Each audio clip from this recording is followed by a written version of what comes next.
Hi, everybody. Welcome to the Indie Author Books Brew Dogs podcast.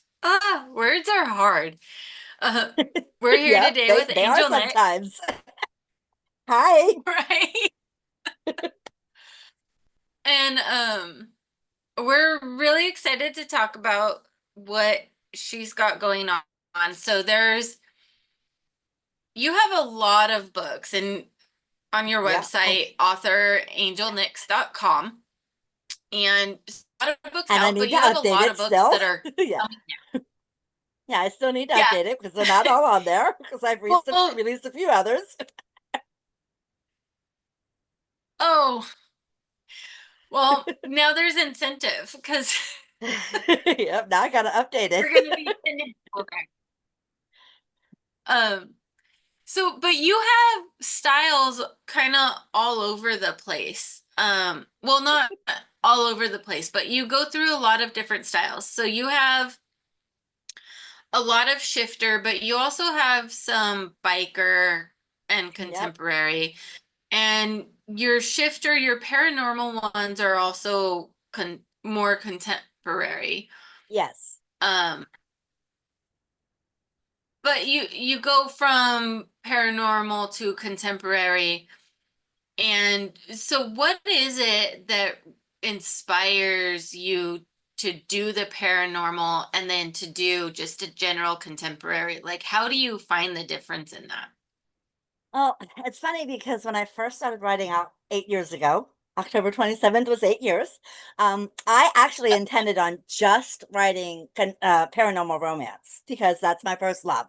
I fell in love with paranormal romance, and that was what I wanted to write. But then became friends with some other indie authors who wrote more contemporary romance, and I started reading more of that too. And I was like, huh, I could probably try this. So I started branching out, and now I can't seem to stop.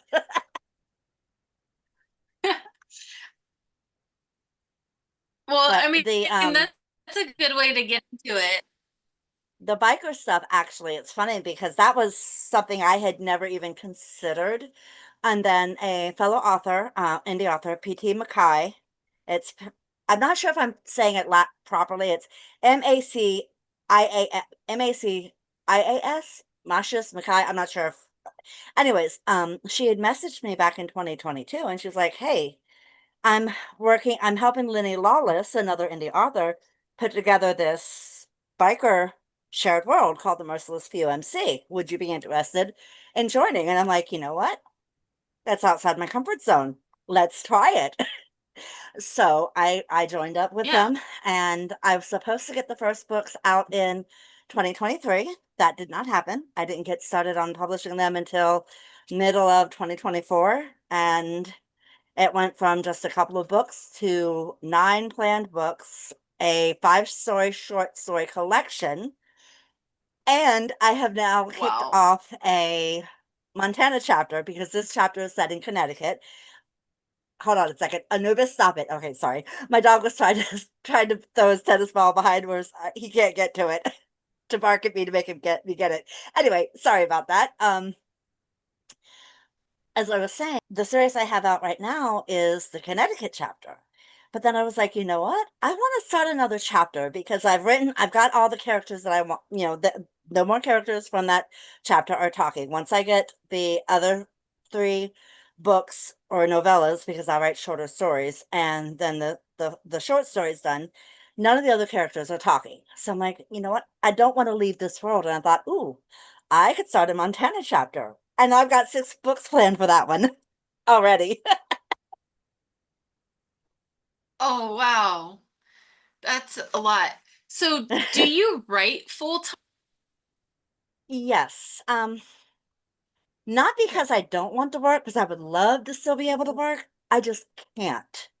Physically, I just can't do it anymore. So I'm trying to get on disability.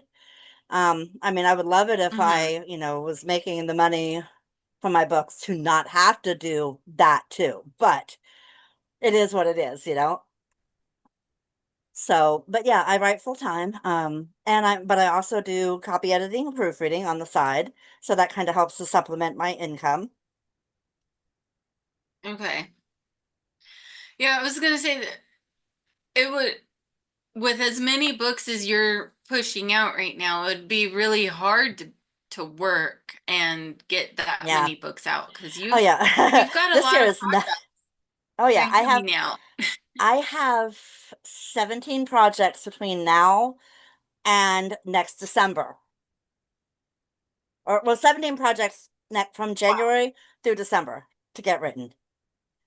No, correction, 18 because I added an anthology short story. I'm a glutton for punishment. I keep adding things and I'm That's a like, lot to do. I can At do least you're it. keeping yourself busy. Keeping yourself busy is always important, Yeah. especially when you have a lot of other stuff and some health stuff going on. And Yeah.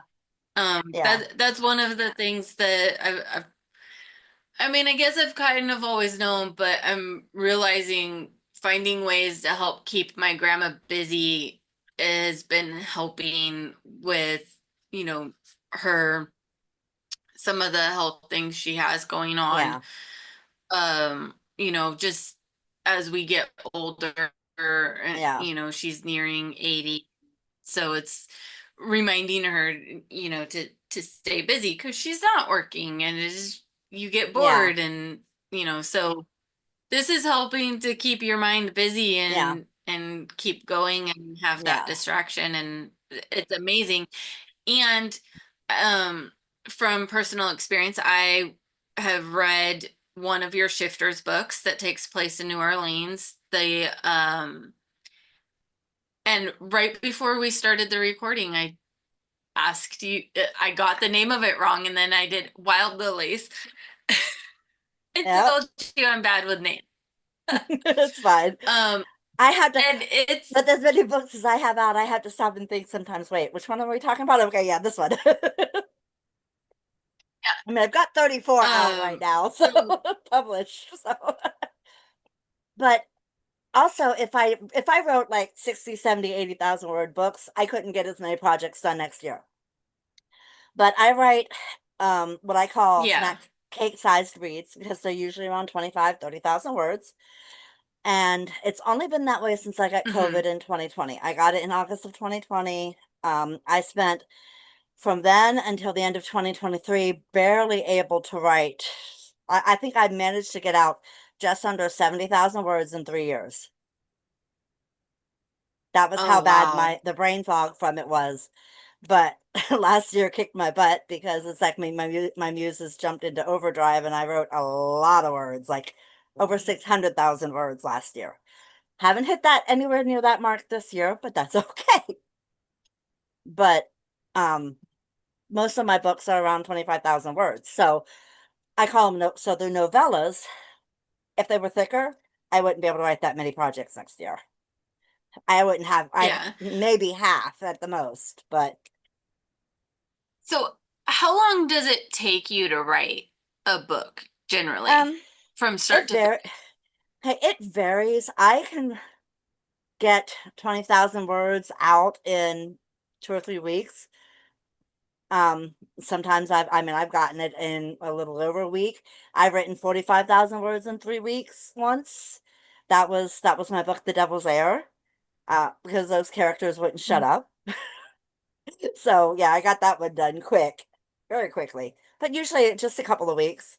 So I have two books releasing in January, and I have 9 weeks to get them done. And I figure 4 weeks apiece, more than enough time to get them done.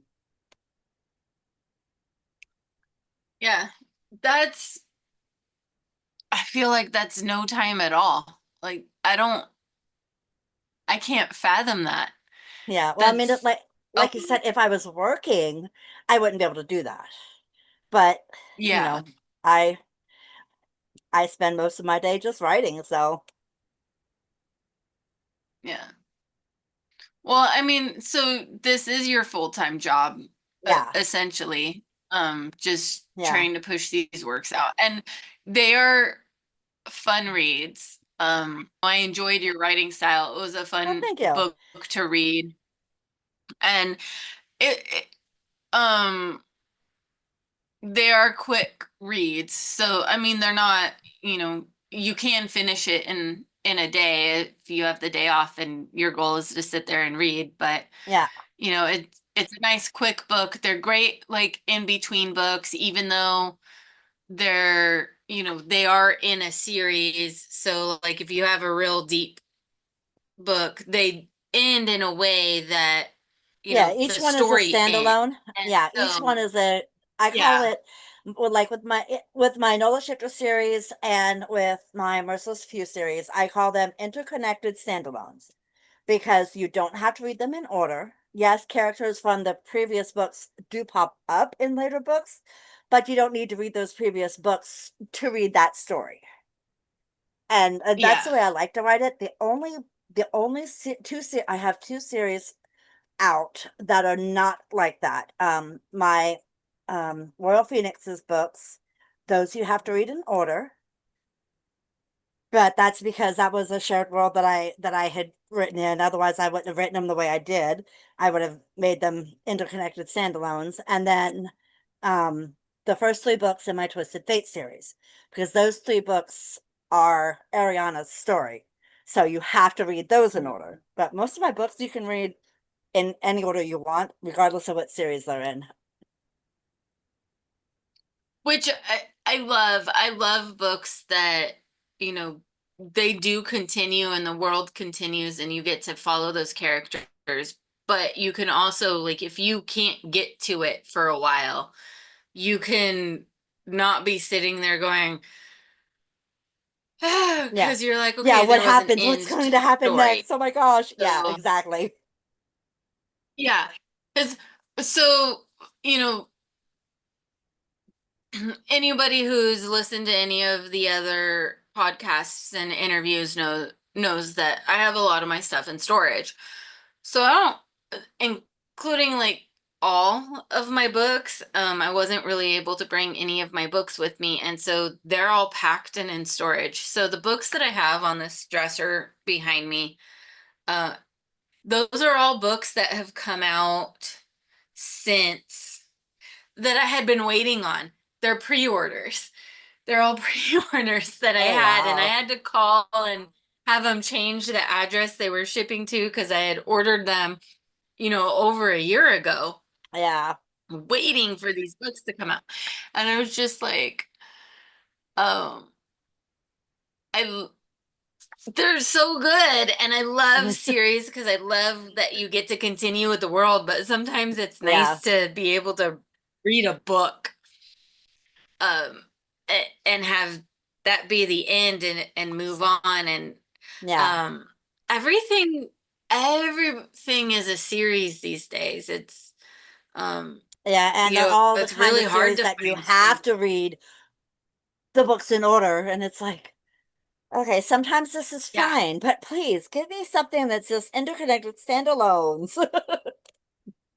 Yeah. So it's nice to have it, it's a nice break to have that. And your books, like I said, Wild Lilies, the Nola Shifters, that's the first book in the Nola Shifters. Yes. And it was a lot of fun. It was just, you know, the story paced really well, and um it just the way that the conversations flowed and how things worked was just fun. It was easy. It kept you Did intrigued you in have it. any issues with did you have any But issues with the Cajun in there?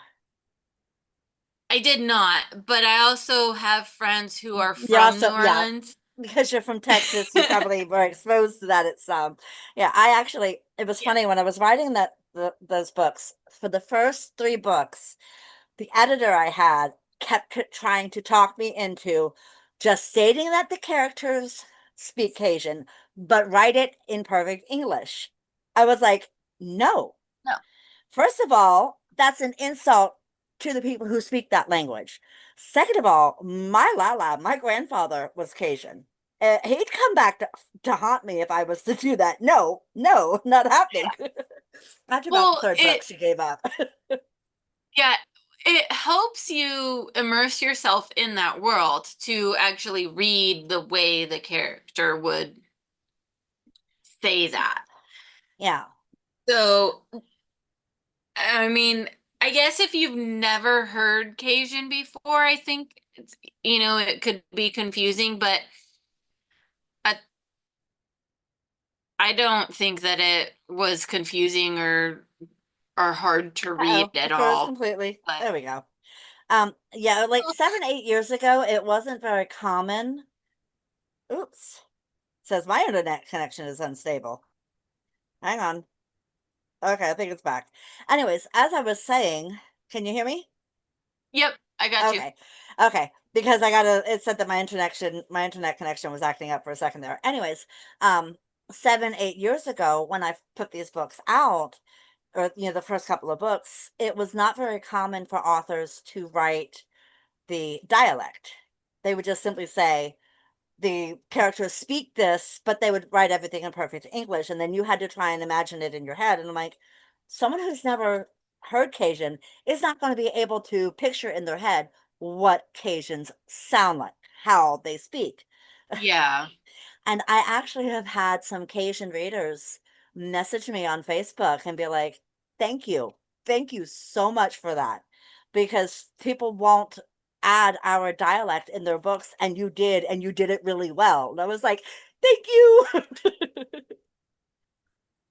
That's so exciting to like get that confirmation and when when you do that. Yeah, I think I Um channeled my like grandfather a lot with that. I was like, especially yeah. Attain, her boss, Lily's boss. In my head, he was my grandfather. I Hmm. was like, yep, that was him. That's Lala. Yeah. Yeah, it's a great cast of characters and they work really well together. Thank you. And I like that you have multiple types of shifters. So it's not when you do the shifters, it's not just one, they're not just wolves, but Yeah, you have like, yeah, the cheetahs and Ghost Point leopards pack. Yeah, yeah, and like you the know, Ghost Point and pack, I wanted there's them to be. just having that different kind, and you even allude to even more varieties Uh-huh. of them, and so and then I like how, you know, there were they did have their packs that, were of the same variety of shifter, but some of them weren't afraid to mix, like so is a wolf shifter but was kind of adopted by the leopards. Yeah. Or was it the yeah. Yeah, it was the leopards, yeah. Yeah, it was the leopards. So, you know, and it was more about like being respectful, and she was respectful of the pack, so they were like, okay, well, you will make sure you're taken care of since you're a lone wolf, and of course she didn't tell them her whole story and all of that, which I don't want to Yeah. get too much into. um and then you have um Declan, who becomes the love interest, and he's part of a pack, but he kind of acted as a lone wolf who ended up in his own pack because, working for the military and things like that. And he was in another group of shifters, and you see that group come in to this story as well Yeah. and kind of start a thing. And so there's a lot of interesting dynamics that happen throughout the book within the shifters world. And I am interested in moving on and kind of learning more about the world that you've created through the other books. Um, I still have but like it's a, 6 more books to write too, because it's a 12 book series. oh my Well, goodness. 13 with the prequel, but yeah, it's a 12 book series. I've actually started book 7 because I have the first books out. Book 7 is an MM and book 8 is FF. So those are gonna be fun to write. Like I said, I've started book 7. It's Okay. just this year I have so many, and even next year I'm gonna work it in and write on it a little bit at a time. But I have a bunch of shared worlds that I joined, and they all have specific deadlines for next year. So it's like I have on a spreadsheet where I have books to be written. It's my books to be written spreadsheet. And one is the first tab is books with a deadline. The second tab is books without a deadline. And that's where most of my NOLA books are, is books without a deadline because I don't have them. Oh my god. Yeah. I have so many books to write. I'm like, That's so many I'm gonna be projects to writing keep till track I'm 90. I'm gonna be writing till I'm 90 of. because I keep getting more and more covers that are just like amazing. And I'm like, okay, I gotta have it. Now I need to come up Yeah. with an idea for it. How do you keep with so many projects constantly flowing, how do you keep them in order? So, like, how do you jump from project to project and make sure that you're not intermixing them? Lots of note taking. I have a notepad on my phone because I do all my writing on my phone usually. So I'm like, the notepads are like, it's full of this story and this story and this story and this story. It's like I go back to the notes and read through what I've written, what I've jotted down before I jump back in so that I don't mix things up. And I've done that with point of views because some of my books are written Uh, in third person and other books are written in first person. And I've switched it a couple of times and had to go back and fix that when self-editing. I was like, wait a minute, that's wrong. Oops. But it happens. Because a lot of times I'll have, yeah. 2, 3, or 4 things going at one time. So, just depends on what Yeah, my muse that's a decides she lot of wants to projects focus to on. keep track of. Yeah. I say my muses, I've gotta have more than one, but I say my muses are they just wanna drive me insane with ideas and books that need to be written, and, like, I have the Yeah, I mean, idea for one your work shows it. I have the idea for one for a shared world that isn't even fleshed out yet. She just gave us the concept of what she's planning for Mhm. this shared world. And I already have the title, the main female character, her four partners, because it's going to be a why choose, and the concept Ooh. behind why she ends up where they are. Like, okay. It's like this isn't even it's just an idea. It's like concept. It's not even a fleshed out shared world yet. And my muse is like, well, let's write this. No. We have this many books ahead of that. You're just gonna have to wait. So how does that work? Because you have a few books that are shared world, or a few series that are shared world. You have the Merciless Few, and then don't you have two other I ones? have the Merciless Few, and I have Agents of Star, and actually I have four altogether because there's the Merciless Few, there's Okay. Agents of Star, there's Hexes and O's, and the Global Beasts. Global Beasts is Okay, a you're Beauty part of and the the Beast Global fairy Beast. tale. Yes, I'm Yeah. part of Global Yeah. Beasts. Um, Joanna, Jana. I think it's pronounced Jonna. Jana. I'm like, I knew it. I knew I got the name wrong. As soon as I said it, I was like, I Yeah, got yeah, her but name wrong. because that's Yeah. it's different, so it's hard to remember. I do It it all the is time. very different. I do it all the Yeah. time too, and I've, Um, been friends with her for a while, and it's like, Joan, I know, John, not Joe, John. yeah. But I interviewed her earlier this year and she's a part of that one. Yes, she actually Um, organized it. She was the organizer oh, of that nice. one. She didn't tell me that. Yeah, yeah, she's the one who put that one together. That's We were really in cool. we were in another chat together. I don't remember which chat it was, and she got to talking about it, and I was like, I'm in. Yes, I'm in. I That's actually have two amazing. books in that world under two of my pen names. So Oh, wow. So what is it?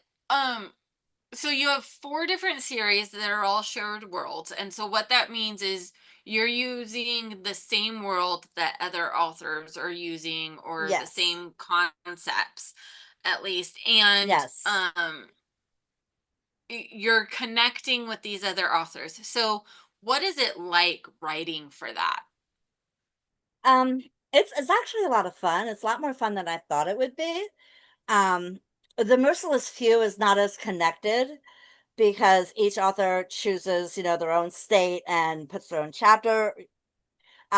So it's a lot looser than say Mm, like the Hexes and O's. Hexes and O's is based around a bakery set in a fictional town that is run by a coven of witches, and you can purchase a spelled good for a price. Um, my witch Sorsha specializes in karma spells.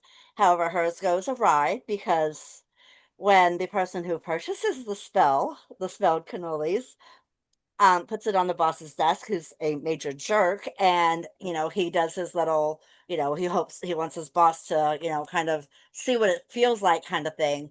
Well, three of the coworkers do mm, the same thing, and because it's a karma spell, that means it's powered three extra times. So it's, an overpowered spell now. So he ends up in the hospital yeah. and very bad health, and the doctors can't figure out what's wrong. And Sorsha has to come up with a counterspell or an antidote for it. So, and then I started out Oh, with that writing it sounds with like just fun. I started out writing it with just her as just the MF pairing, and then it ended up being a menage with her best friend. So that was fun. But that world is more connected because all of the witches work in the same bakery. So some of the Oh, that's other authors have kind of mentioned some of the other characters.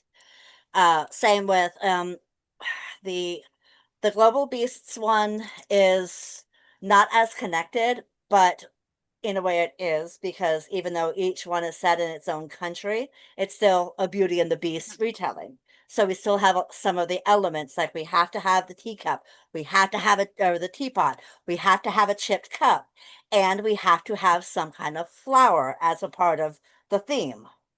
So that kind of helps tie Uh-huh. all the books together. And with the Agents of Star collab, or Shared World collab, which I originally only had 3 books in, and now I have 5 to write. Um, it was my first foray into writing military romance, so that was fun. But the connection with it is that they're all a part of Star, even though it's global. So we have branches in, Canada and Israel and, other countries. I got Hmm. to write something I've been wanting to forever. I got Oh no, I Pete lost Garcia from you. Criminal. Oops, Yep, it can you froze. hear me? Um, yes. So start Okay, with something you were wanting to write for forever, and that's where it okay, froze. okay. Sorry. So I've been wanting. This is something I've been wanting to write forever. A character based off of Abby Shuto from NCIS and Penelope Oh my Garcia God, I love from her. Criminal She's the Minds. best. So Oh my God, my character those Ainsley those are is my two a favorite books. tattooed, curvy, goth chick, blonde goth chick who has locks. But she's also a computer whiz and a hacker. She is Yep. she's like one of the best hackers that Mashing Star those two has. up is like, oh, mashing those two up is so brilliant. Oh my Right? I God. was like, as soon as Patricia mentioned this collab she was thinking of, I'm like, yes, I can have an Abby Penelope mesh. Yes. Yeah, I was excited. That's I had fun writing. I amazing. had fun writing Shadowing the Phoenix because of that. Oh, when I have time, I'm gonna have to do that. I've got to I've got to catch up. I started falling behind them on the indie author books, and who knows It when I happens. I I love it though. It takes up kind of like from my ability to read some of the books that I had been reading before and finishing out these series, and so I can't read near as fast for them, but Yeah. I love reading your guys's books and then getting to sit and talk to you about the book and or the other books, that I haven't read yet, knowing the types of worlds that you create and how you and so um I really do like, I've said it before, I'll probably say it again, but while I'm here, doing these interviews in hopes that it helps other people get to find you and learn more about your books and decide that, hey, I want to try out that book. This is all selfish. I do this because I get to learn about new authors. You guys contact me and say, "Hey, I want to be on your podcast." And I'm like, "Cool, another book to read." So, Right?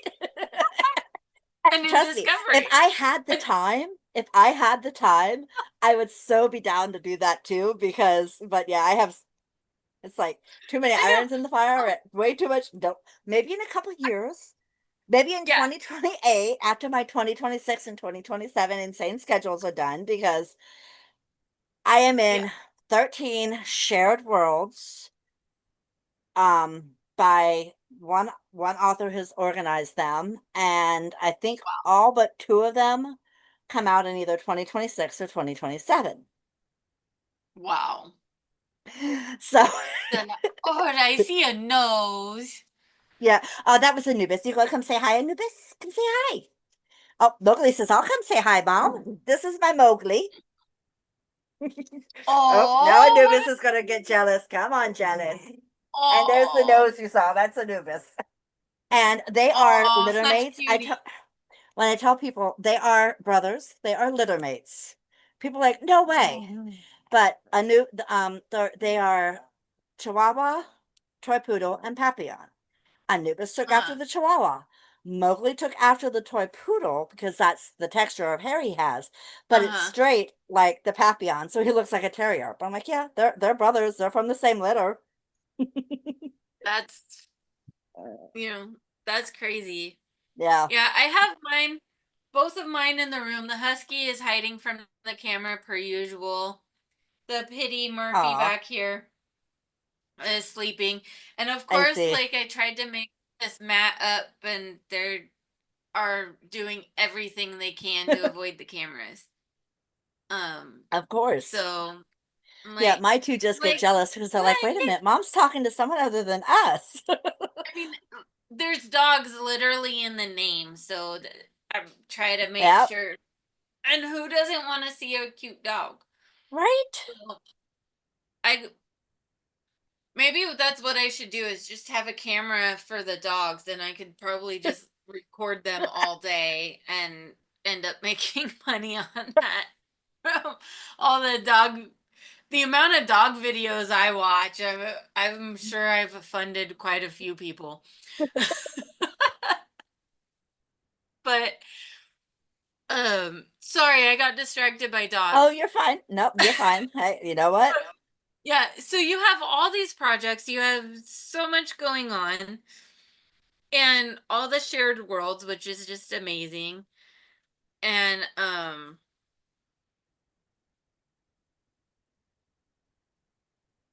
I just I know you don't I know you're writing full time, but it still just seems almost spectacular that Yeah, you can get when I look that at how much much that done. I've got coming out, I'm like, how am I going to do this? Just needs lots and Yeah. lots and lots of writing and focusing. And I actually, because I write on my phone, the phone that I use Uh, to write on, it doesn't have phone service. So I just use the Wi-Fi on it. So I'll turn the Wi-Fi off so that I don't have Facebook Messenger notifications or regular Facebook notifications or anything else coming through. Because if those things come through, I gotta look. And then I go down that rabbit hole. And then it's like hours later and I'm like, yeah. Brad, I haven't written. So I've gotten to where I turn the Wi-Fi off so that I can write and I'll, knock out 2 or 3 hours worth of writing and then be like, okay, let's turn it back on and see if I missed anything important. Nope, okay, let's go back to writing. I have to do it that way because if I don't, I get squirreled. My brain just goes, oh, let's go down this rabbit hole. So, um you have a couple of books coming out that are for charities. Yes. Um, Can you tell us more about those? Yes, they are both in support of our veterans. We have a contemporary one and a paranormal. The contemporary is all romance. The paranormal, there's 8 authors in the contemporary romance one. It's called A Wounded Hero, and it will all proceeds for that will support the Wounded Warrior Project. And the other one is called Defending the Moonlight. All of those proceeds are going to go to Canines for Vets, and there are 9 stories, and 8 of them are romance. One of them is not romance because the author doesn't write romance, but she wanted to contribute because she herself has veterans and family, in her Mhm. in her life. So she wanted, and I'm like, okay, just send me the story. I'll put it in. I don't care that it's not romance. Yeah. So the idea came to me. I don't even remember what I was talking with a friend of mine. She was like, we should do something for the veterans. I'm like, okay. And I threw it together. And I already have the 2026 sign up, and I've gotten like 6 or 7 responses for both of the books for 2026 already. So, Nice. Nice. So that's coming but yeah, together. they both Yeah. release on November 11th in honor of Veterans Day because so they will run for 6 months each. Mhm. So, we're hoping that we can get, decent sales to help our veterans because, they need it. Yeah. Um, it's definitely something that's really important. And I love that, one of the sets is going to help with getting canines to vets because Yeah. um, those dogs really do a lot of work to help Yeah. them. And it it's just amazing you know,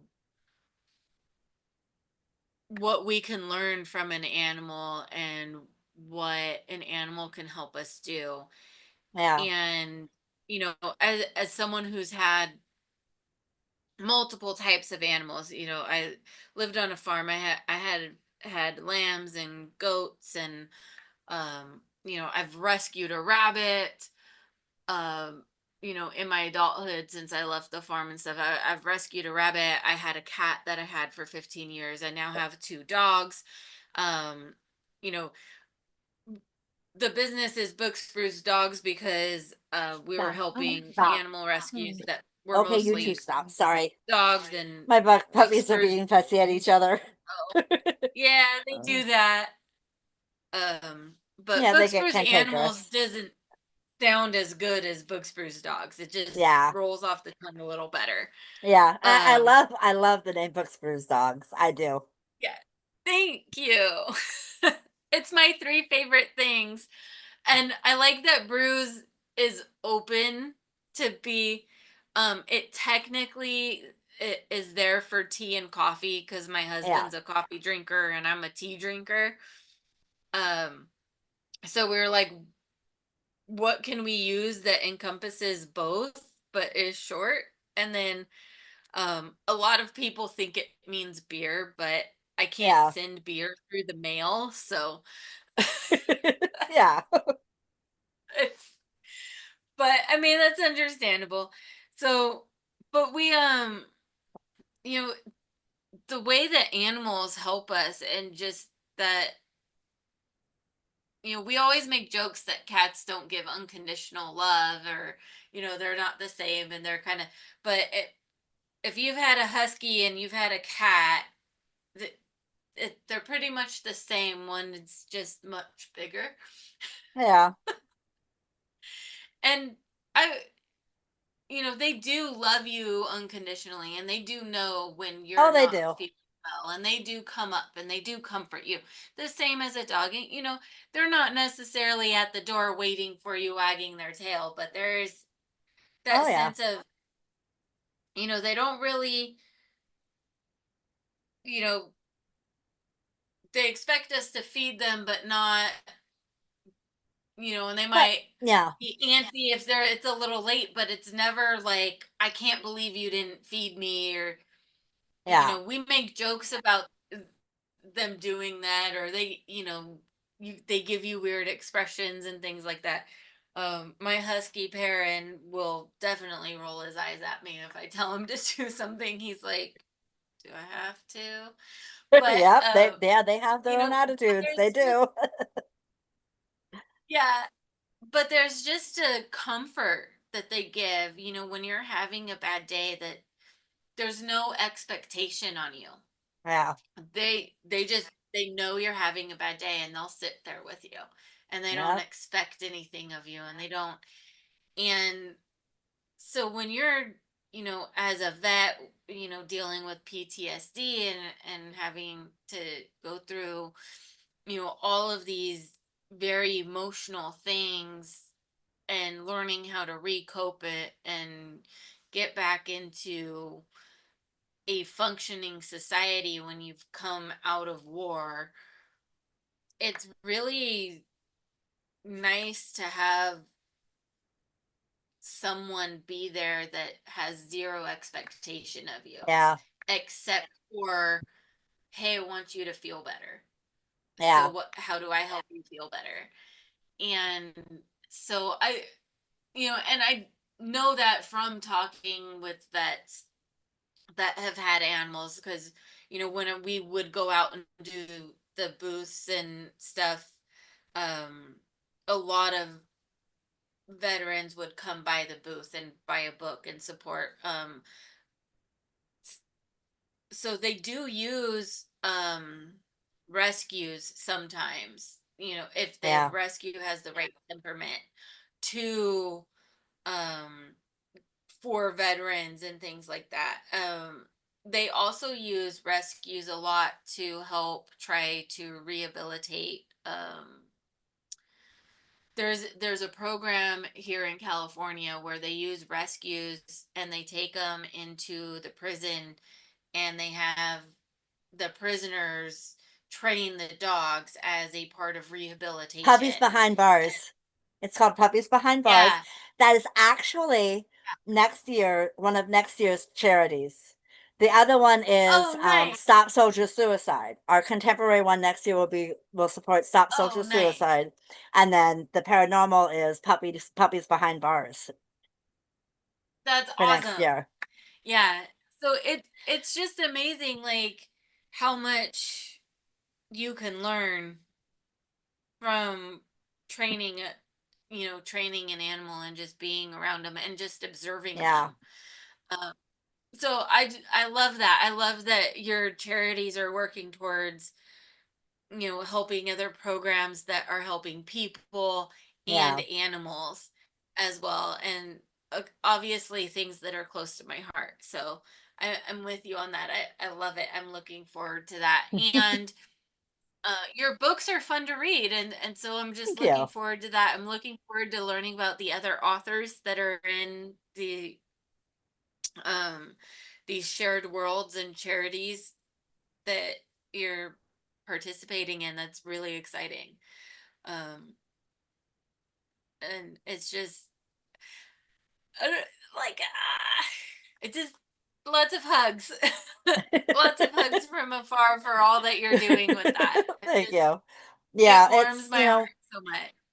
I have family that are veterans. Actually had intended on going into the Air Force after I graduated high school, but then I had an injury um doing something stupid. I was at the river with some friends and everybody was going off the rope swing and they talked me into it. Well, I lost my grip and hit the Oh, riverbank instead of landing in the water, and that damaged oh, my back.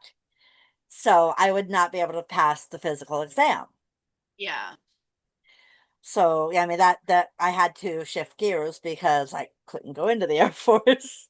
So, otherwise I would have been a veteran myself. And it's just, I admire what they do, their sacrifice, and not just theirs, but their families. Everyone thinks that, oh, it's just the soldier that sacrifices. No, the family is sacrificed too. The family serves yeah. just as much as the soldier does. And if I can do even a little bit to help, even just one, then I feel like I've accomplished something. Yeah, I've had both grandfathers from both sides serve in in Vietnam, and um there's definitely sacrifices and things Yeah. that and stories that I've heard. Neither of my parents were in the military, um, but like I said, my grandfathers were, and stories you hear about them being gone and away from home, and Yeah. the things that the wives went through, and the divorces that happened after be just trying to learn to adapt back into society and not being able Yeah. to handle things. And so it's a lot to deal with. Yeah. And you know and it's getting um getting help is not always the easiest thing to do, and getting the right kind of help is even harder, because Yeah. everybody to needs it has to be personalized, that Yeah. type of help, because what's going to work for one person doesn't work for another. And Yeah. um so it's definitely a good cause, and it's amazing, and it's needed. It's something that's needed. So um I'm glad your friend had the idea. I'm glad you took off and you ran with it, and I Yeah, can't so am wait for I. those Like I books to said, come out. So I've actually, I've got 2026's form set up. I already have the covers for 2027. So nice. yeah, I've already done the covers for 2027. So it's like, if I will continue doing these every year as long as I get people willing to write stories for them. Yeah. I don't So, think you're gonna have any issue with that. oh yeah, no, neither do I. Actually, And matter of fact, one of the authors who was supposed to be in the contemporary one, A Wounded Hero, for this year, I gave her an extension because she had had some issues going on, and she messaged me and she's like, "I hate to do this." She says, "But the story is just not working." She says, I've been trying all day and I, I've hit a block."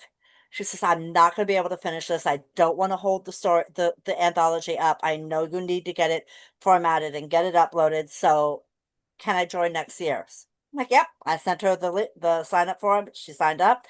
She has the story mostly written already for it, But she's like, "Since I can't do it this year, I will next year." So yeah. Well, that's amazing. And so the Wounded Warriors anthology that's coming out, and yeah, yeah, that's a gonna wounded be hero and November defending. 11th. Yeah, a wounded hero and defending the moonlight. Those released November 11th. November 11th. Okay. Just we're gonna make sure we're gonna have it across the top. People can find it. All um, right. And if you and want, then where would I can send you the covers if you would like. I would love that, and Okay, I'll I'll add send those them to to the you. video. Yeah, I'll send you the covers. Yeah. Do you want them Yeah. to Instagram or email? If you email would be best. Okay. So I'll Yeah. just respond to the email where you sent the link and the Zoom Yep. link, and I'll email them to you. Yep. That'd be great. And then we'll have those covers up so people can see the book, they can recognize it. And then are they going to be able to buy that? Where are they going to be able to buy the Wounded It Warriors? will be on Amazon, Apple, Kobo, Barnes and Noble, and Smashwords.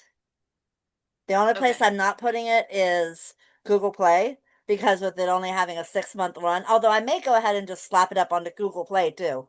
So, and it will Okay. be available in both ebook and paperback. The paperbacks will be available through Amazon. But should a reader be like, "Well, I don't use Amazon," okay, I can put it up on Barnes and Noble, or I can put it up through Draft to Digital, and Draft to Digital will put it on all of their stores that they have access to as paperbacks too. I may do that, go ahead and do that anyway. Yeah. That's a great idea. And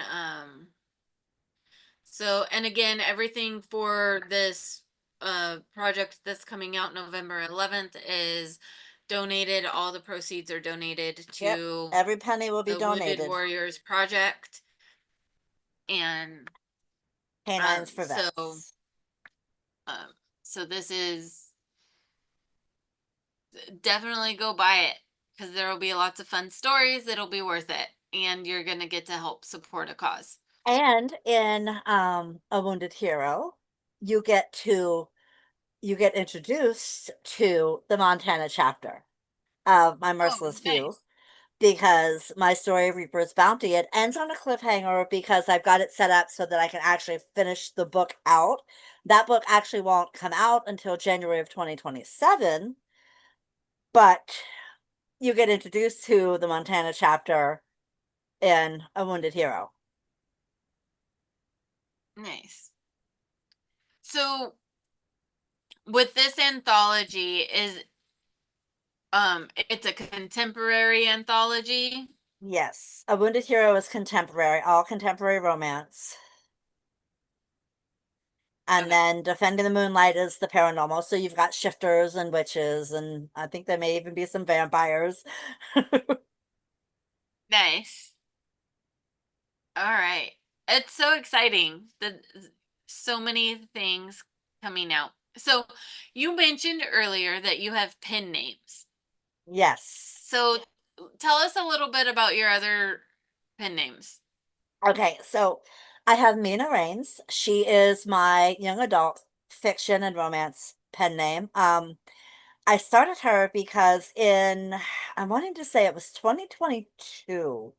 I 22 or 23. I was at it would have been 22 because I moved in 23. So in 2022, I was at an author signing or at a book event as a signing author.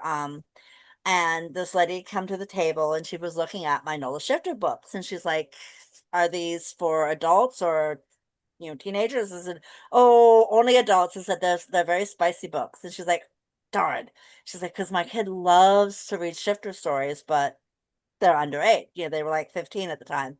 She says, "I challenge you to write a shifter series set in New Orleans for teenagers." I was like, challenge accepted.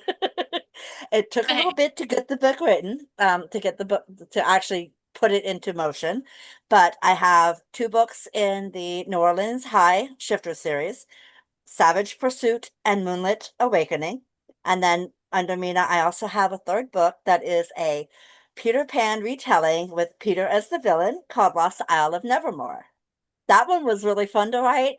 Um, the main character, Freya, most of my books, that book is the first book I've ever written that was in one point of view. So I usually write both in the female and the male character's point of views.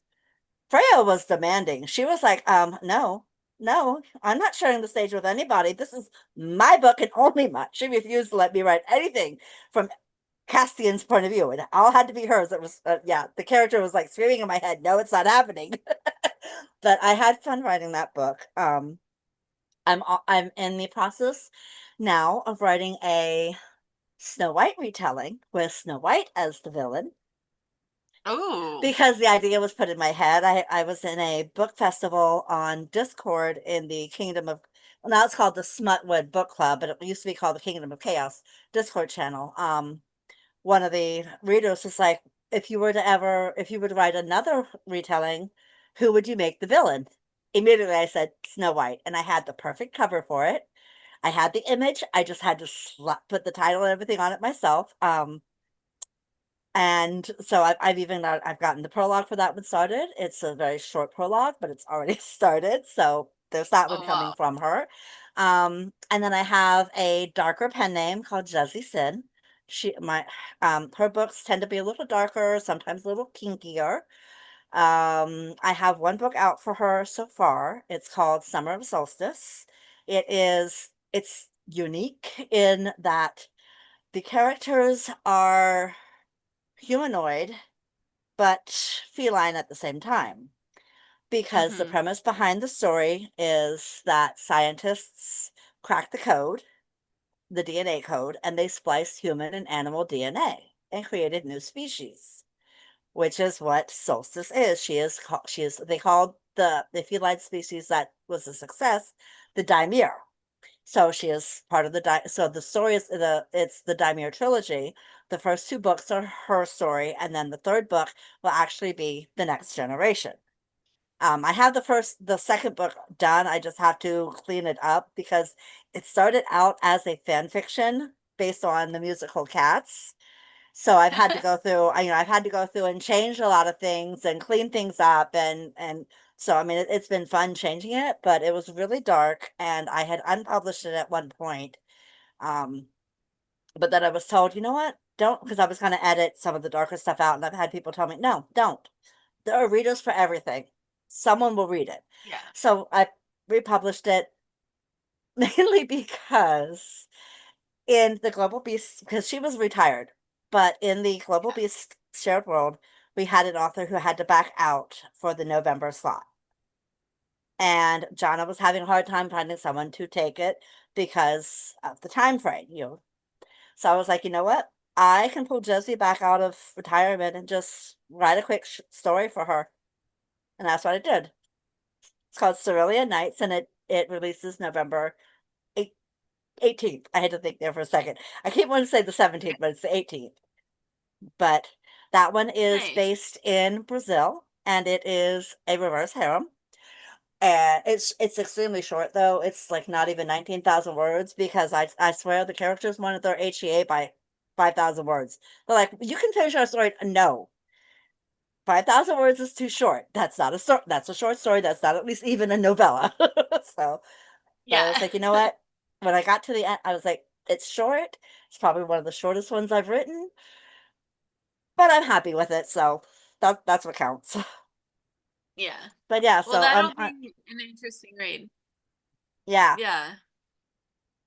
it was I like fun because her love interests decide to try and steal a cluster of gems from a small village and get cursed as a result.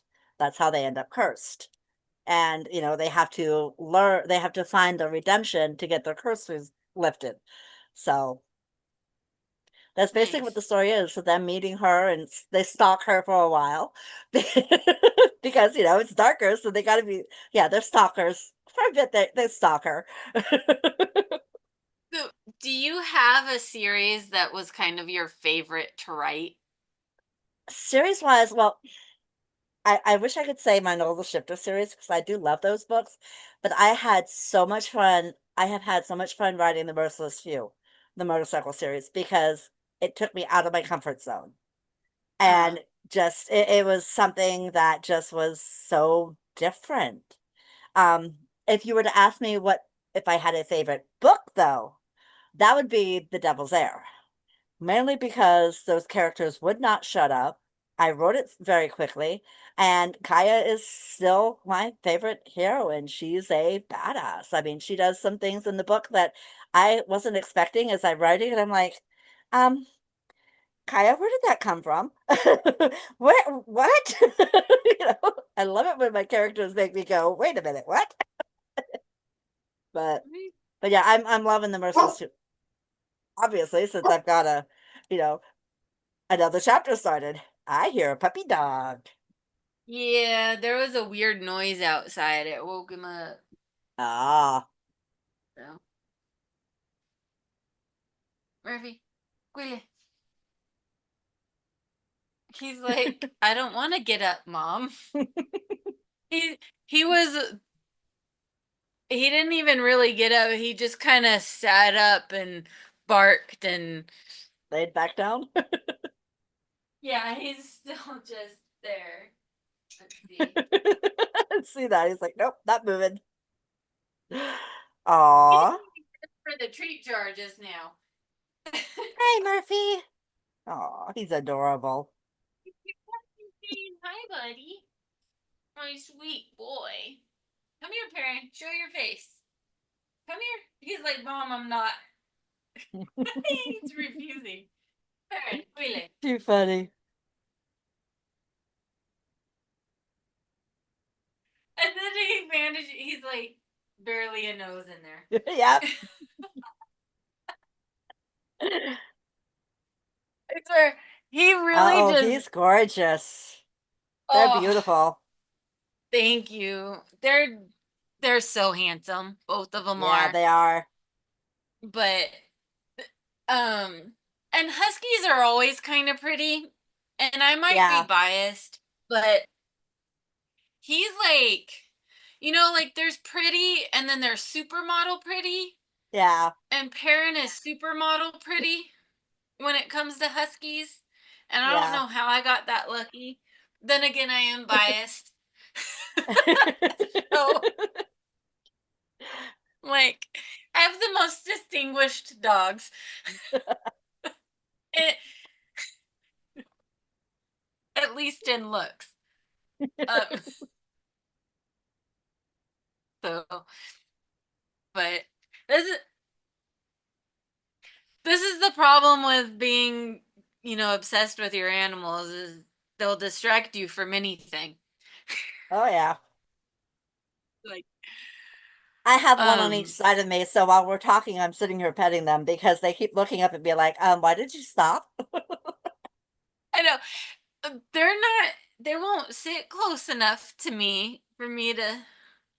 Yeah, I can't. They're too Yeah, busy hiding from the camera. yeah. Um, Well, with it's mine like being they little, they're able know. to sit. With mine being little, they're able to sit on the bed next to me. So, Yeah, that's true.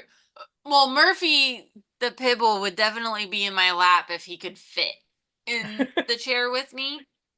Um, but he cannot. He has tried.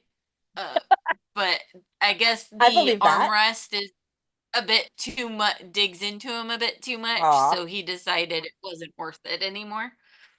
Um, but yeah, he's the funniest is when he tries to climb on my grandma and sit on my grandma, and she's like, Murphy,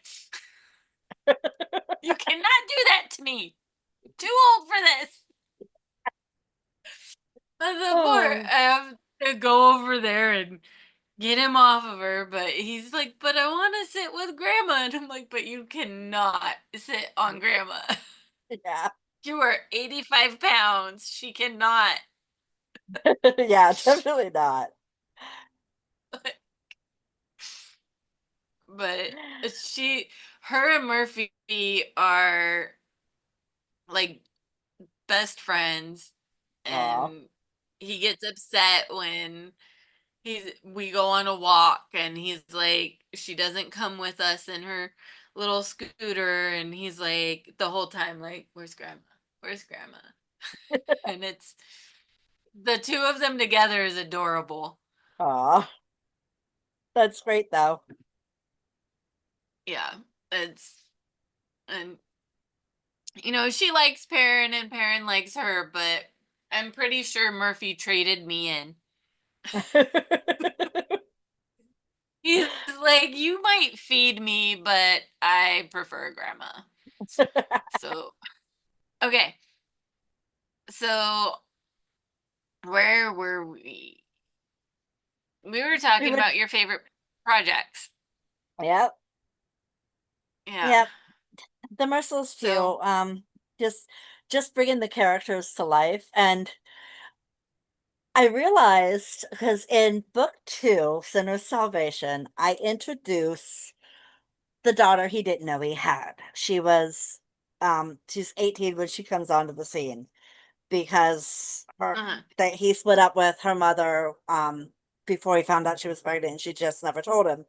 Um, then I had Tank's Ruin, which was book three, and then Ripper's Wrath is book four, and then Dagger's Rule is book five.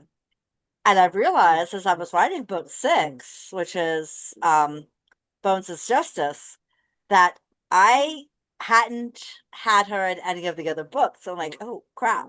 The next book in the series, book seven, is she's the main female character. So I kind of tossed her into Bones' Justice near the end. I was like, oh wait, so yeah, she does still exist, people. Because I kind of forgot.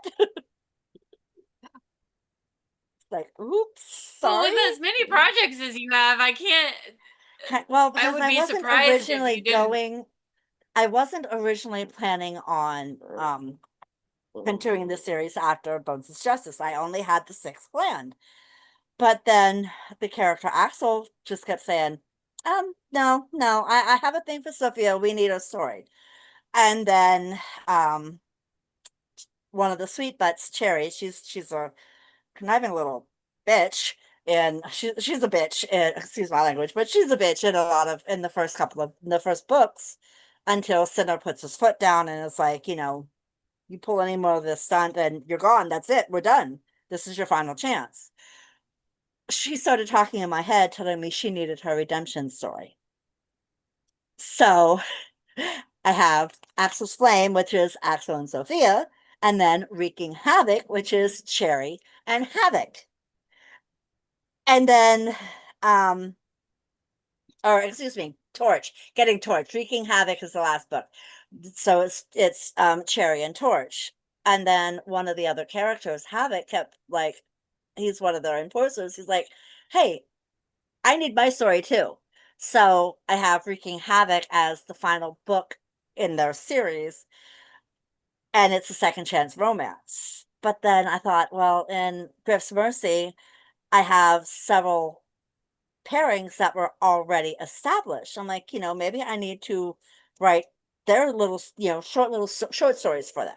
Just kind of just to explain how they became couples prior to the opening of the series, which is how I ended up with a 4 short story collection called Finding Fate, but I'm tossing in a fifth story at the end as a bonus because I wrote it for a anthology that we had put out that ended in October and supported bikers against child abuse. Oh, So nice. that one, so that's that the so Finding Fate is going to start out with Chaos and Indy, how they became a pairing, and then it's going to end with the story that's set at Christmas time, where they end up adopting 2 children who lost their mother in a fire. That was what the Oh, story was because nice. it had to be set at Christmas time, and I'm like, you know what? Let's give them a chill. That was where my muse decided to take it. So I'm like, we're gonna start it with them and end it with them. So it's actually 5 stories, but at least one of them's already written. But that comes out in January or in June. I just don't have it or Wreaking Havoc set up on pre-order yet because I haven't gotten around to coming up with blurbs for them yet. So I got to do that to get them up too. I think we can forgive you for that with as many projects as you have going on Yeah, right just haven't gotten right around to the blurbs now. for them yet. It's like, I'll get there. I kind of have short blurbs um for the stories for Finding Fate. I just have to get a blurb together for Wreaking Havoc and figure out its release date because it'll be after Finding Fate. Yeah. So yeah, I'm Well, like, oh my that gosh. is a lot going on. Oh yeah. There's so much to keep up with you. So it's going to be really important. Everybody follow Angel Nyx on social media. You're going to need to keep up with her Yep, because on she's got Facebook all I these am author projects Angel coming out Nyx. and On all these shared. Yeah. Yeah, on Facebook it's well everywhere it's author Angel Nyx. Because I do have a backup account on Facebook Okay. that's just Angel Nyx, and I've had people like add that account to like chats when I'm doing like release parties and stuff, and I have to go in as author Angel Nyx and kick that one out and be like, nope, this is one that needs to be in here. Yeah. Because so I've started making sure when I fill out when I fill out sheets and stuff for parties that I put author Angel Nyx as my name, not just Angel Nyx. So they put the right account in there. So Yeah. So, well, that's good to know. And I'll be sure to put across the screen your social media shares and everything because we do definitely want people to be able to find you. We definitely want them to be able to come up. Um, and again, it may need updating, but there is a website yeah. Yeah, and I for do all yeah, those I need to get in there and things. update that. And As a matter of fact, so I don't forget, it's being added to my never ending to-do list. yes, I I call it the have never one of those. I call it the never-ending to-do list because thanks to the neurocognitive disorder that I have from COVID, Mhm. um I I can remember some I can think of something and if I don't write it down almost immediately, sometimes within 30 seconds it's gone, never to be remembered again. So, if I don't put it down in here, I'm not going to remember. I understand how that goes. Actually started having to use a notebook because I've got so much going on that I just can't keep track anymore. And Yeah. I just use the um, notepad on my phone so that it's I've, always with me because that's always in my always with me stuff. I just for someone who was a multimedia major, I avoid technology. Um, I was a multimedia major. Of course, I graduated college like, oh my God, next year will be 20 years ago. Oh And wow. then, um, so a lot has changed and I never really used it because I realized I Yeah. didn't really want to hang out with computers all day. Yeah. Even though I knew that that was the direction everything was going in, which is why I did multimedia. And now I'm doing this podcast thing. And I'm like, but getting me to use the calendar on my phone is nigh impossible. But if I have a written one, I'll actually pay attention to it. And the same thing, like if I handwrite my to-do list, I'll actually get it done. But if I put it in my phone, I won't even think about it. Yeah. And it would make it so much easier because I do always have my phone with me and I could just look at my phone and I could check the Yeah. calendar and I'm like, nope. But I am more likely to remember it if I write it out. And Huh, that's so interesting. I can write so yeah, I just don't that doesn't make any sense, especially considering my major. You and Yeah. it's big. I was a multimedia major and I'm like, I don't want to edit the video, so just warn everybody I don't edit. I add little blurbs and pictures in. And You know of what? course, Hey, it like works. now, But it's completely unscripted that way too and Mhm. natural. Yeah, I like having the conversation. Um, Yeah. I the very first one I did was pure conversation, and Lauren and I talked for like 2.5 hours. And I did go in and cut the laughing fits out because there was one of them that was like almost 10 minutes long.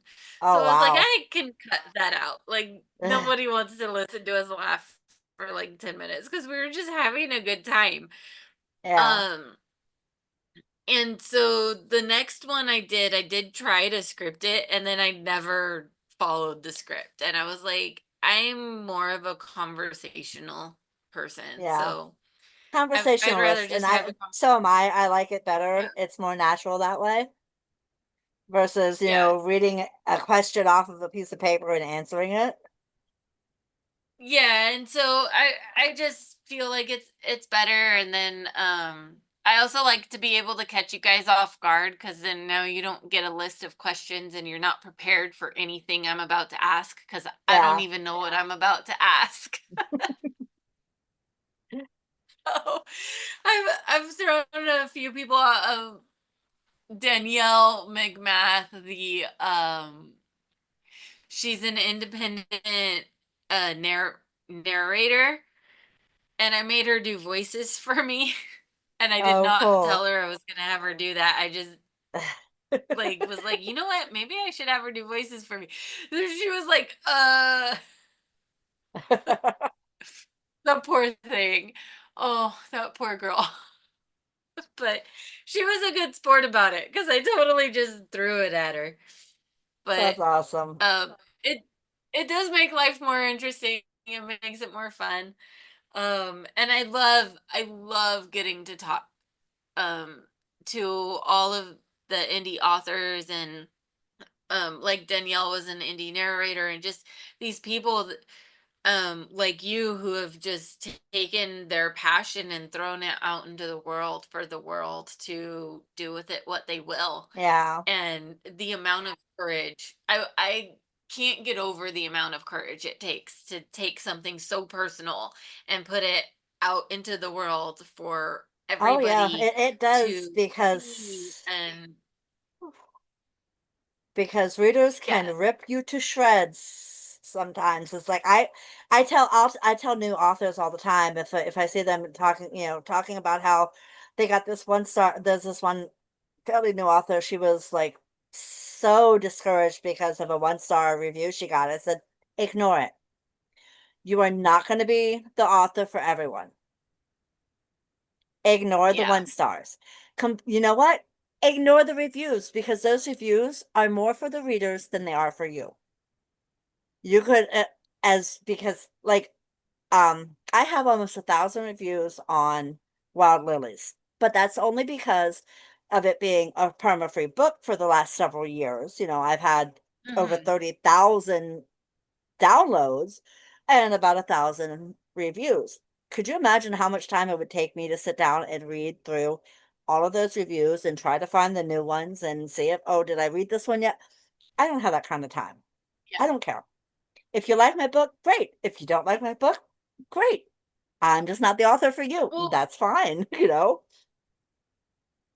yeah, and sometimes you read the reviews and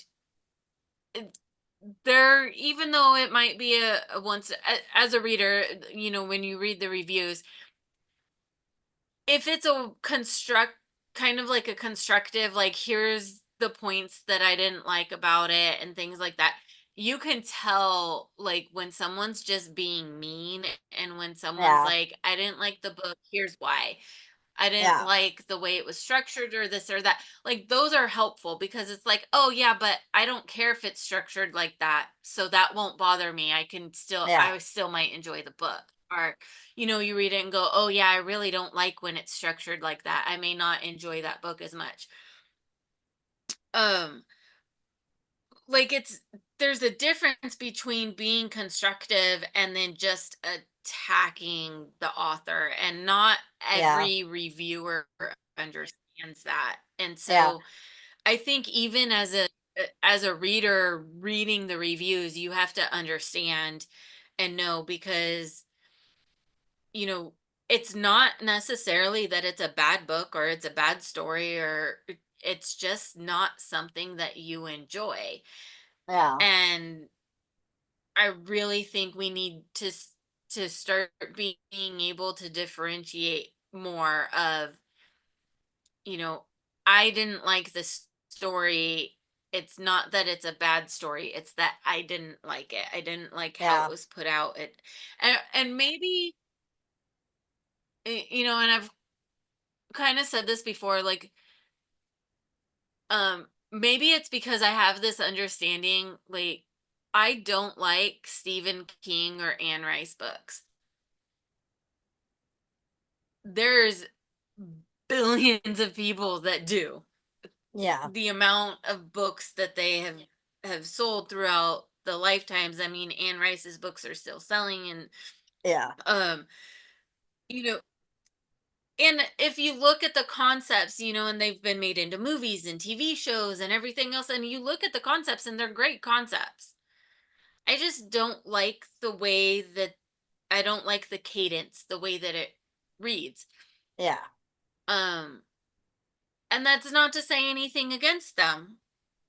Um, in a lot of ways, it annoys me because I yeah, want to enjoy those stories yeah, through that lens of reading the book, but I've never been able to make it all the way through those books. yeah, And but it's my understanding that it's me, not the book yeah, or the author. I yeah. don't like the way Yeah, that it's written. it's And just, I don't we all think have our own preferences. Yeah, and I don't think that a lot of readers understand that either. Yeah. Um, Speaking of reviews, one of so the it's first reviews I got for Wild Lilies, I had someone give me a hard time about the way that Kane immediately accepts Declan's offer to assist the Pard with their Uh-huh. issue with the Jaguars. Well, that wouldn't happen. In my world, it did. Why? Because of Lily. Because Lily trusted Declan. Kane trusted Declan. Had it just been Yeah. some random dude coming up to him and saying, "Hey, I can help you with this," Kane would have been like, "Go screw yourself." But Lily was the catalyst. Is the Lily connecting. trusted Yeah, him. she's the Yeah, she's connecting the factor. connection And there. that That's the happens. only reason That why. happens. That happens in a lot of books. It happens in real life. If we have a very trusted friend who has another trusted friend, we tend to trust that friend because, well, Exactly. if this person I trust trusts them, I trust you. Yeah. And so yeah, it's that what a weird thing to be upset about, I Yeah. think. Yeah. They were like, this would never have happened. It's And happened see, and to me that's the personally. other thing. It's happened with It me it personally. is a So, make yeah. believe world. Yeah, but it is a make believe world. So there's Exactly. a lot of things that I Well, don't because, I he's an alpha. Why I would an don't alpha personally accept know another man's, anybody who can shift into a wolf or a leopard or a right? jaguar. Yeah, it So would be how awesome to be able to. I, I'll take any one of them. But Right? I mean, I'd probably be happy being able to shift to a rabbit just to do something different.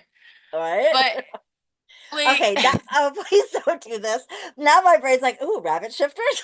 No, you shut up. I already have avian. I already have an avian shifter series planned, thanks to one of my readers. Was like, have you ever written bird shifters? Well, now I will. oh, Now, yeah, my muse is always looking for unique things. yeah, I mean, I've got the ocelots, I've got griffins, I've got phoenixes, and it's like, oh, let's do no, not right now. yeah.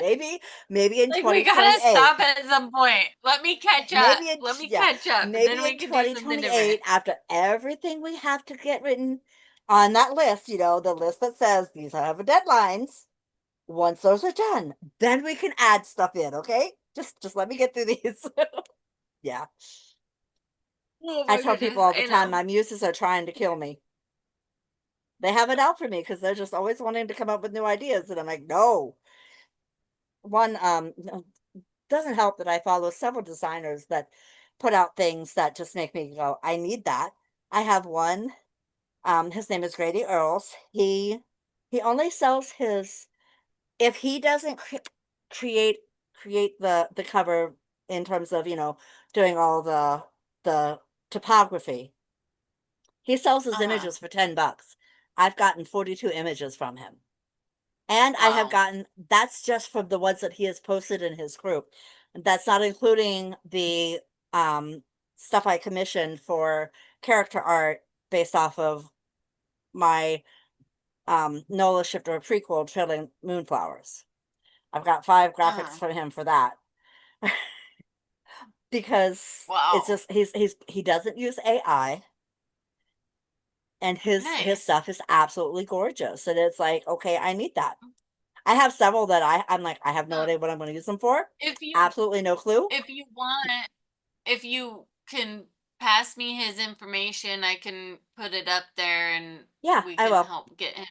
Because I know a lot of indie authors are always looking for people who don't use AI, Yeah, and yeah, he doesn't use AI. it's His starting to his get harder illustrated, and harder to find.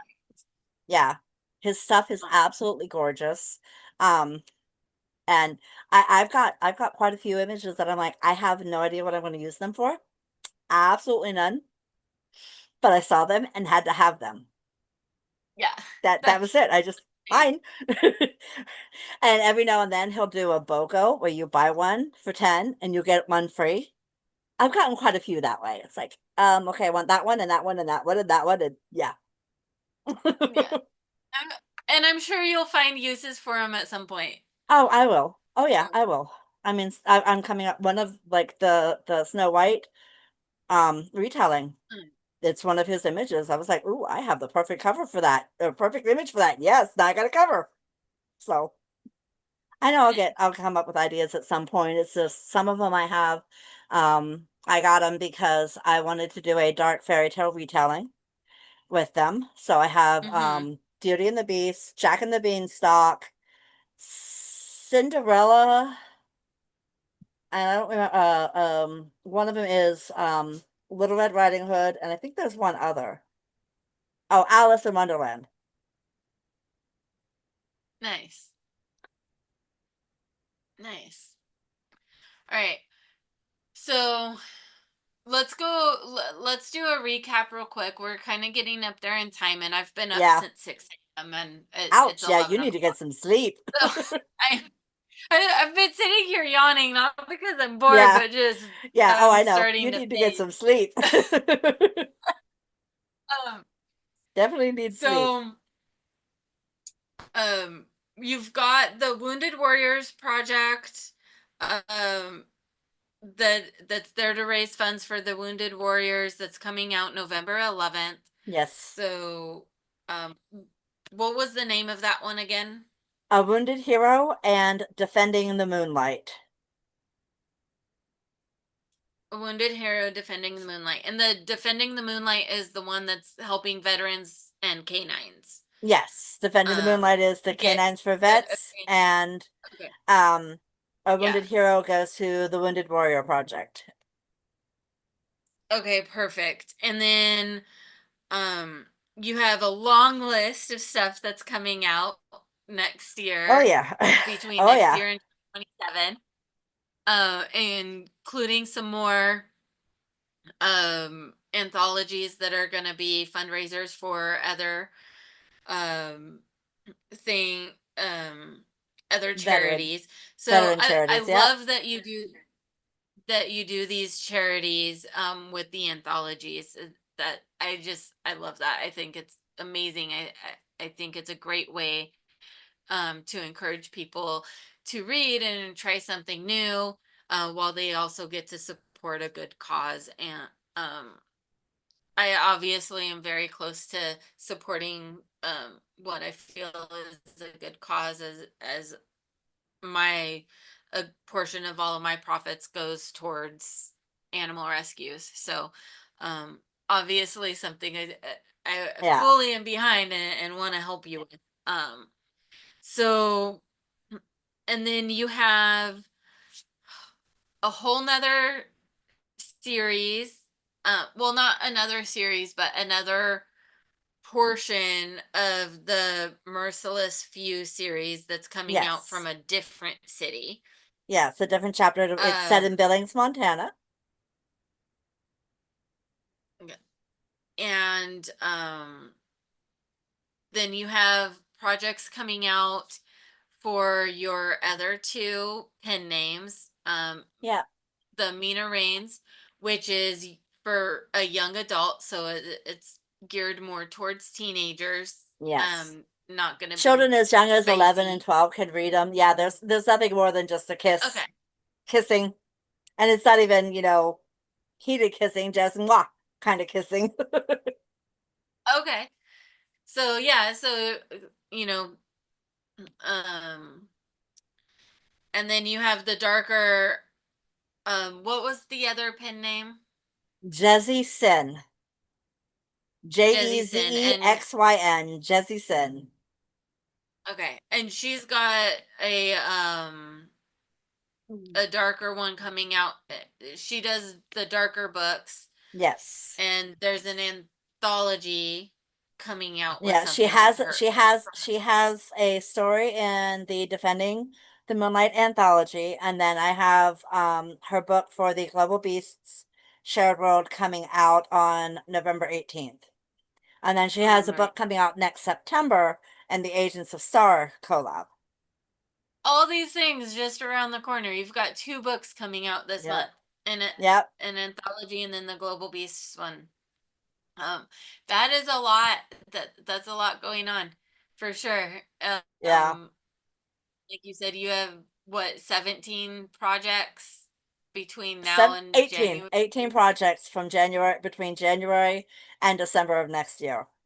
Yep. Yeah, January and December of next year. So that's you're definitely going to be busy, and it's definitely going to Oh be yeah. worth keeping up with you on social media to find out all of these projects. And so you have both contemporary romance as well. You have the contemporary biker romance as well as your shifter romance. You do your paranormal romance, and so Yeah. there there's a little bit of everything kind of mixed in between those. Um, you know, a lot of that kind of fantasy Yeah. world, and um so it's a lot. Um and you appeal I really do think that your stuff can appeal to kind of that wider a wider range of audience. Um I really enjoyed it. A really fun read. Thank you. Wild Lilies. Um and I do look forward to reading more of that world. It was just it was fun. Um and so I'm interested in learning a little bit more about each of the characters and seeing how the world progresses. Um so that'll be fun to do. And thank you so much for your time today, by the way. Thank I've you for had having me. so much fun talking to you. Same. I'm So so I sorry would that look I'm forward. I look forward to half doing this asleep. another time. If you ever want me on again, Yeah, I'm there. we're definitely we'll definitely do this again. I'm sure that I'll be able to work that in. I've just now kind of started looking for people for next year and getting that fleshed out a little bit more. I do have I think I have a couple of weeks skipped, but I have like one in January, one in February, and one in March. And so I'll need to flesh out those a little bit and then start working on getting more people on the books for that. And so Yeah. there may be some repeats, there may not. I do, depending on how schedules work out, I try to work it in so if it's kind of the release is kind Yeah. of close to a release of a book. It doesn't always work out, but something is better than nothing. I figure, and if nothing else, we get to have fun. So, Yeah. um, but I have really enjoyed talking with you. I'm glad we were able to make it work out. We had a little bit of Yeah. scheduling snafus. Yeah. Um, I'm glad we were able to work being it out so too because I've busy, enjoyed this. This has been a lot of fun. Yeah. Oh, I'm so glad. And I'm looking forward to keeping up with you and seeing what else you have coming out. Really looking forward to the Global Beasts, both you and Jonna.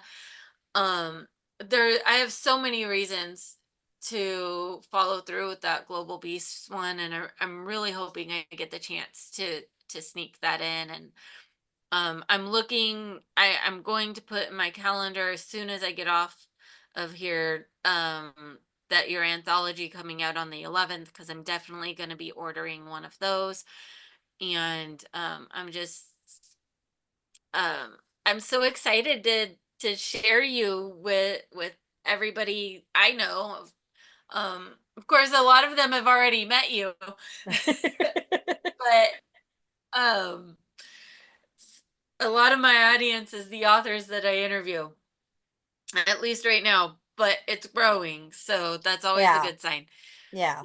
I've only been, I mean, I've only been doing the author interviews since June, so it's not even been a full 6 months. Yeah. Um, You'll so get there. we're getting there. I mean, maybe it was earlier. I don't know. It's only been around, give or take, 6 months, give or take a month. Yeah. Um, but we're getting there. We're growing. Pushing through life changes and struggles at the moment, but we'll get through it. And Yeah. I know you understand how that works, and Oh yeah. we're just excited about all of your projects right now. I'm saying we like I'm a royal we or something. I don't know where that came from. Like, it's just me, but You're see, channeling it's all my personality, channeling your inner royal. right? Oh my goodness. Well, thank you so much, Angel, for joining me today. I've really enjoyed our Thank you for having conversation. me. I've learned a lot about your books and the processes in which you go and write, and I always find that so interesting. And so I hope everybody else enjoys all of that storytelling and everything. And definitely check out Angel Nyx's books, um, or her pen names, Mina Ray, and I don't know why I cannot remember the second one. Jesse Sin. um, yeah. So,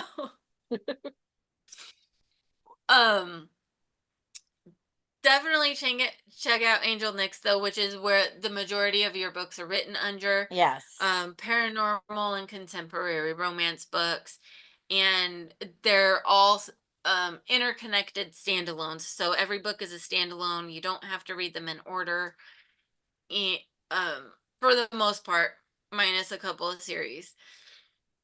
Um, but they're definitely, I do think that they're definitely worth a shot to give, a read and just have a good short in between your big series that you're reading. That they're perfect for that. It's like a perfect little dessert to a I Thank need a you. break. This is too intense. So, or if you're doing a Wheel of Time series that's 14 books long, you might just need a break. So, well, thank you again. I keep rambling now. That's how tired I am. Um, sorry. Thank you for Thank you having for me. joining us, everybody. And I look forward to being able to meet with you and get you on the schedule again. I really do. It's been a lot of fun. So have a good night, You too. Get some sleep. and I'm gonna go to bed. I've been up for 13 Ouch. Yeah, uh definitely get some since sleep. 6 a.m. I can't even do the math right now. So, all right, have a good night. You too. Bye. And we'll see everybody next time. Bye.